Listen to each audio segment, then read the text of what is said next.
Hey, it's Val and Cody.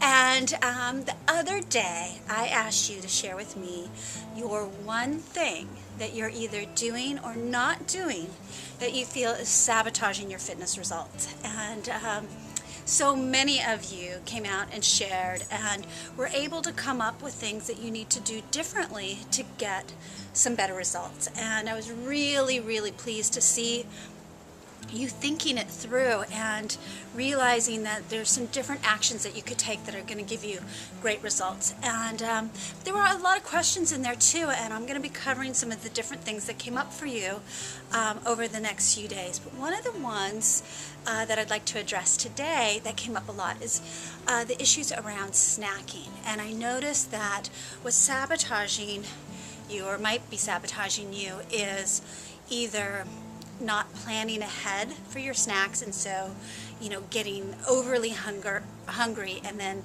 raiding the vending machine, or the nurse's lounge, or the office cubicle, or coming home and being so hungry when it's time to start dinner that you kind of eat the first thing that you see when you open the fridge, be it a tortilla or a piece of bread or leftover pizza or what have you. And then I also heard issues regarding late night snacking.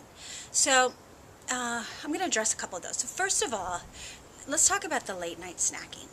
I am not a believer that you can't eat past 7 o'clock. I simply know that that's unrealistic for a lot of people, especially if you're up till after 11 o'clock at night. If you eat dinner at 7, which a lot of you do with your kids, or you just like an early meal, if you're up till 11 o'clock at night, then that or later, as many of you are, then that just leaves kind of a lot of time. And I think that if you plan your snack, oh, Cody, I love you too, baby.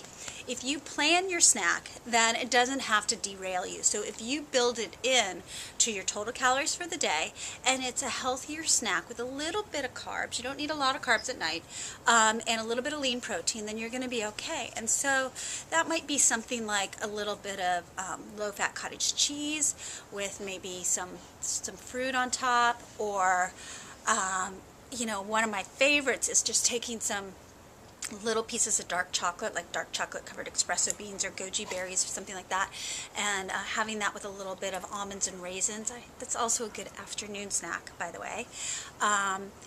Sometimes that little dark chocolate kind of satisfies that sugar craving at night, because for sure, when I say you can have a snack in the evening, I am not talking about, digging into the Ben and Jerry's or cookies or something like that. It definitely can't be a sugary snack, because that for sure will derail you. But it could even just be like, a couple bites of what you had for dinner left over, it could be a little slice of turkey rolled up with, a handful of grapes or something like that. So the key here is that it's planned for, that it's built into your total calorie allowance for the day, and that you think ahead what it's going to be, knowing that you need a snack every night. Think about what that snack should be, and then allow for it, and make sure that it's not something that is going to completely derail you, but hopefully will kind of satisfy what it is, whether you're hungry, which then maybe a little bit of protein snack, or you need a little bit of a sweet treat, and then maybe just one little hit of dark chocolate or a little bit of sorbet, something like that might do it for you. Now, for some others, it was the afternoon snacking that was sort of derailing the program. And that's definitely where you end up, if you're in the office and you see candy around you, or cookies, or things in the break room that start to call your name. That definitely comes up if you waited too long to eat, right? So and by the way, this can start first thing in the morning. If you skip breakfast and then go get that coffee and fat-free muffin around 11, then you're going to crash again, and you're going to think, well, I just ate, so I'm not going to have lunch. But then 3 o'clock rolls around and you're starving, and now it's like you don't really feel like eating your salad with chicken or what have you. You're just like, I want some chips or some candy or some crackers or something like that. Whereas if you had had a proper breakfast, a morning snack, proper lunch, and then now you plan your afternoon snack. And remember, a snack does not need to have a lot of calories. It really should be like around 150 calories, 200 max, right?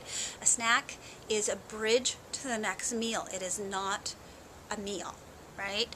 And so I think that if you think in those terms, I want you to think of snacking as stabilizing your blood sugar, right? And again, that bridge to the next meal. So it doesn't necessarily have to make you full. It has to just make you not hungry, okay? And so this definitely helps if you plan ahead and you bring it with you. And that might mean, you know, packing the night before, because I know morning rush, getting the kids out the door, or, you know, trying to get to the gym, which is a good thing. So, you know, plan your snack a night before, and ideally you're making your lunch too, so you make your snack at the same time. If you don't have a kitchen at work, then it should be something that's really portable. Ideally, you can get these little coolers, so if you're packing your snack, kind of, it's like Thermos makes really nice ones. You can actually, they're kind of like nice bags, but they're insulated.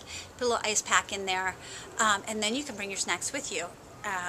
But if you don't have that, don't wait until, you know, you go and get that. Bring like some almonds and some raisins, which are really portable. You could bring a piece of fruit like an apple. That goes really good with almonds as well. That's easy to transport. Cashews are another good nut, by the way. And I also like, well, I don't want you to rely on protein bars. I think they should be for kind of emergency snacking only. They do help in that emergency situation where you know you're going to be running around or you're going to be in meetings and you kind of need to, you know, sneak your snack a little bit. Then get a protein bar that is low in sugar, but it's also the smaller size. Like, you've probably seen some, they're giant, they're like this. Don't buy those. Get the little ones, the little like pure, I think I have dog hair, like little Cody hair. Get the little like pure protein bars, or if I really am having like a sugar attack, the Prettykin peanut butter cup kind of helps me out a little bit. And then I also like these new raw bars, so those are pretty good. In fact, there's like my new little favorite treat is by a company called Two Moms in the Raw, which is awesome, and it's dairy-free, wheat-free, all organic, and they're kind of like little healthy granola bars, and that makes a really yummy snack. So keep those in my pantry. And so hopefully those are some snack ideas. Now, if you do have a fridge at your work, that does open up a lot of options for you. In terms of being able to maybe even bring a little tuna salad that you make yourself, or you know, again, a little piece of, you know, turkey rolled up with some veggies. Some veggies and hummus is a great snack. And now, like at Whole Foods, you can get so many different flavors of hummus, like roasted red pepper, and the parsley scallion is one of my favorites. And then bring a variety of veggies, because it's getting in another serving vegetables right now, which is great for the fiber and the nutrients and everything. And so I hope this helps you with some snacking ideas, and I will be back soon to answer more of your questions and hopefully solve your one thing. Bye.